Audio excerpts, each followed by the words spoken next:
کہتے نہیں اگر بیوی کے پاؤں میں درد ہو تو شوہر بیوی کے پاؤں دبا سکتا ہے؟ بالکل کیوں نہیں دبا سکتا ہے؟ بیوی تمہارے پاؤں دبا سکتی ہے، تمہیں کون سی تکلیف ہے؟ آج تمہیں مہندی لگی ہوئی، ایک دوسرے کی آپ کو مدد کرتا ہے، وہ بیمار ہے اس کو تکلیف ہے، یعنی اس کو دبانے کے لیے کوئی غیر آدمی آگے دبائے۔ آپ دوسری شادی کرنا چاہتے ہیں، ابھی کتنے عرصے کے بعد آپ پوچھیں گے مجھ سے؟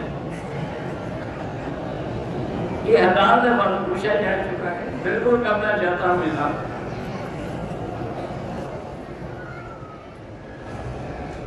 بیٹے کا نام ملتزم کیوں نہیں رکھتے؟ ملتزم تو پتھر کا نام ہے، تمہارا بیٹا پتھر ہے۔ یہ تمہیں آتی عربی ہے، جو لوگ اس زمانے میں تھے ان کو نہیں آتی تھی، انہوں نے اپنے بیٹوں کے نام نہیں رکھے ملتزم۔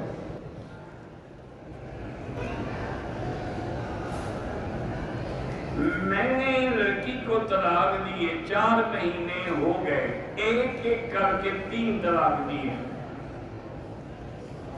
لوگ کہتے ہیں کہ لڑکی نے دستخط نہیں کیا، لڑکی کے دستخط کا کیا تعلق ہے؟ طلاق خاوند دیتا ہے، طلاق ہو گئی اور پکی 3 ہو گئی، اور کسی کے نزدیک بھی اب تمہارے لیے گنجائش نہیں۔ جو حدیث اور علماء کو گنجائش نہیں کہتے وہ بھی ایک وقت میں 3 دے، تم نے تو 3 وقت میں طلاق دی ہے۔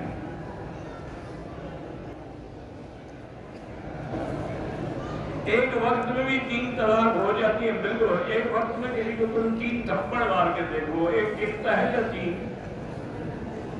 تجربہ کرو نا، مولوی کی بات پہ نہ رہو، کسی کو رکھ کے 3 تھپڑ مارو، اس سے پوچھو کتنے لگے ہیں، وہ کہیں 1 تو پھر 1 ہوگا۔ ایسے بس اللہ ہدایت دے۔ حاملہ عورت کو اگر طلاق دی جائے، طلاق ہو جائے گی، لیکن دینے والا گناہگار ہے کہ حمل کی صورت میں طلاق نہیں دینی چاہیے، لیکن دیں گے تو ہو جائے گی۔ گولی جو ہے نا وہ تو لگ جائے گی، وضو ہو آپ کو یا نہ ہو، یہ تھوڑا کہ پہلے وضو کرو پھر گولی چلے گی۔ عورت مارچ میں شریک ہونا بالکل ناجائز ہے۔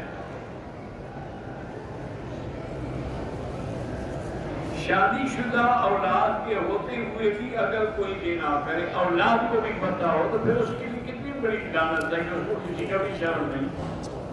تو بہرحال یہ بہت بڑا گناہ ہے، اور نتیجہ یہ نکلے گا پھر اولاد بھی اسی راستے پہ چلے گی۔ مجھے پتہ نہیں کتنے چکر لگا، اللہ قبول کرے، اب آپ کو پتہ نہیں، مولوی کو پتہ ہے۔